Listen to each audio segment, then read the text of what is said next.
those that have come here today in support of their loved ones, and I appreciate your courage and your strength.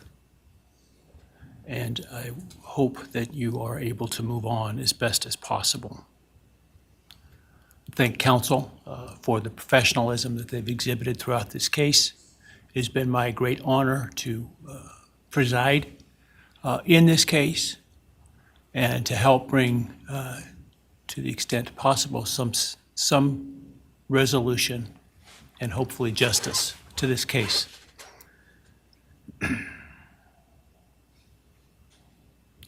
During the quiet morning hours of November 13, 2022, a faceless coward breached the tranquility of 6 beautiful young people and senselessly slaughtered them, 4 of them. Who committed this unspeakable evil was unknown for several weeks, but due to the killer's incompetence and outstanding police work by numerous local, state, and federal law enforcement agencies, the person that slithered through that sliding glass door at 1122 King Road now stands before the world and this court unmasked. This unfathomable and senseless act of evil has caused immeasurable pain and loss.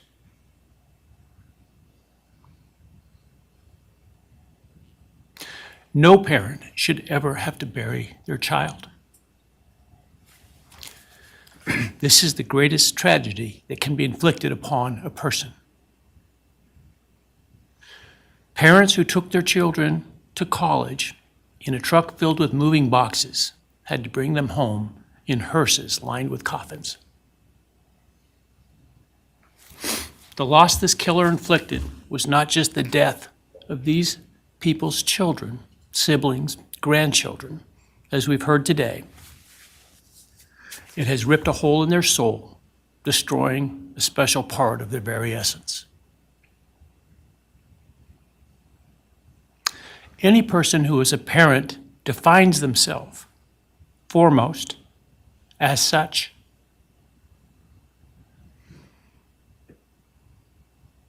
It is their existence and purpose of being. And it has been stolen from these parents.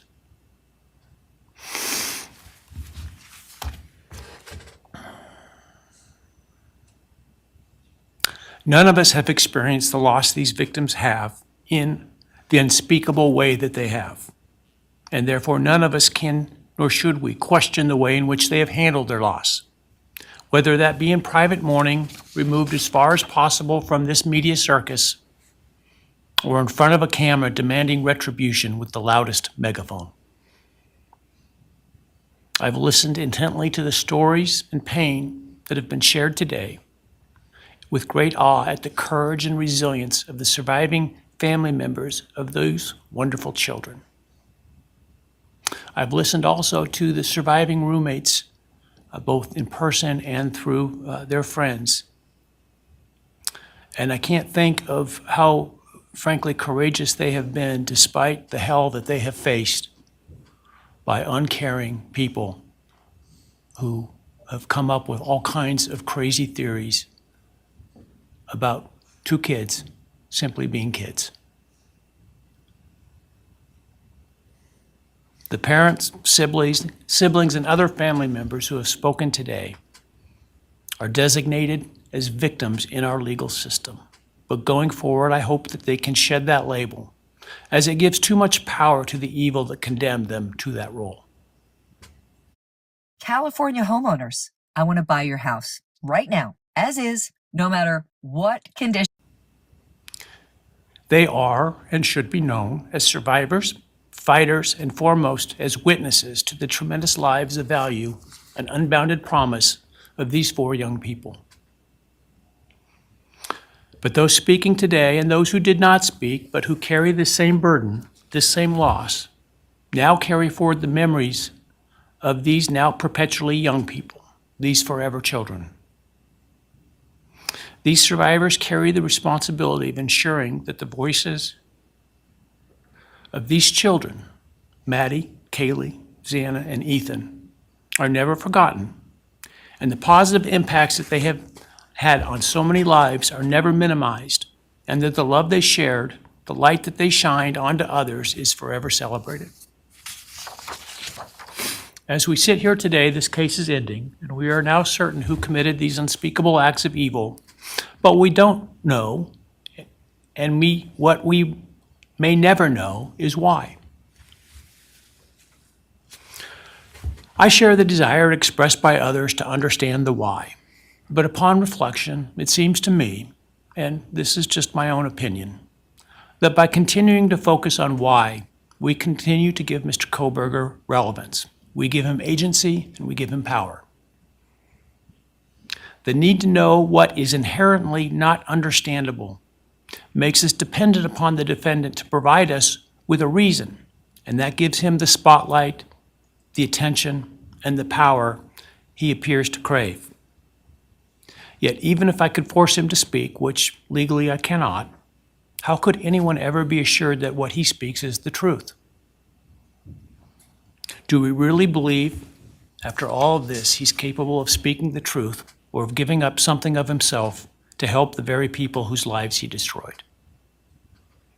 Rather, I suspect the so-called reason would be dished out in enticing, self-serving, and aggrandizing, untruthful bits, leaving people wanting more information, more insight, and thus enhancing even further the power he seeks to hold.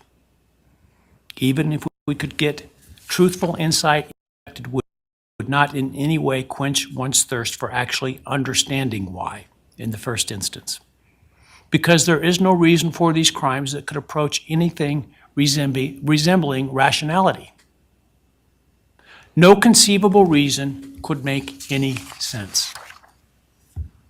And in the end, the more we struggle to seek explanation for the unexplainable, the more we try to extract a reason, the more power and control we give to him. In my view, the time has now come to end Mr. Kohberger's 15 minutes of fame. It's time that he be consigned to the ignominy and isolation of perpetual incarceration.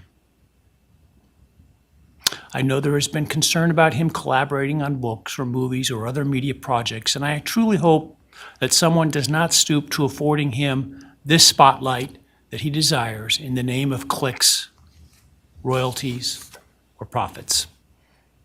While criminal behavioralists should study him away from the spotlight in an attempt to prevent other would-be killers from acting on their worst impulses, there should be no need for that to spill over into the public eye. The great Idaho jurist Edward Lodge was known for trying to find something positive about every person he ever sentenced. And with over a half a century as a trial judge, that was a lot of people. This was often challenging, and I recall in one case he said that the best he could come up with was the defendant had good penmanship. Truth be told, I'm unable to come up with anything redeeming about Mr. Kohberger because his grotesque acts of evil have buried and hidden anything that might have been good or intrinsically human about him. His actions have made him the worst of the worst. Even in pleading guilty, he is giving nothing hinting of remorse or redemption, nothing suggesting even a recognition or understanding, let alone regret for the pain that he has caused. And therefore I will not attempt to speak about him further, other than to simply sentence him so that he is forever removed from civilized society. And accordingly, based upon his conduct and based upon the record before this court, recognizing the standards that govern this court's sentencing decisions as set forth in State v. Toohill, I hereby sentence Mr. Kohberger as follows. On count 1, burglary, 10 years fixed, 0 years indeterminate. I also impose a fine of $50,000. Count 2, first-degree murder of Madison Mogan. I sentence the defendant to a fixed term of life imprisonment without the possibility of parole, a fine of $50,000, and a civil penalty of $5,000 payable to the family of the victim. On count 3, for first-degree murder of Kaylee Gonsalves, I sentence the defendant to a fixed term of life imprisonment without the possibility of parole, a fine of $50,000, and a civil penalty of $5,000 payable to the victim of the family, or to the family of the victim, pardon me. On count 4, for the first-degree murder of Xana Kernodle, I sentenced the defendant to a fixed term of life imprisonment without the possibility of parole, a fine of $50,000, and a civil penalty of $5,000 payable to the family of the victim. On count 5, for the first-degree murder of Ethan Chapin, I sentenced the defendant to a fixed term of life imprisonment without the possibility of parole, a fine of $50,000, and a civil penalty of $5,000 payable to the family of the victim. The sentences on counts 1, 2, 3, 4, and 5 shall run consecutively to one another. Restitution will be left open for 60 days. Defendant will be required to submit a DNA sample and a right thumb print impression to the Department of Corrections and comply with the DNA Database Act. I remand the defendant to the custody of the Idaho State Board of Corrections for to be imprisoned in an appropriate facility and execution of the sentence where he will remain until he dies.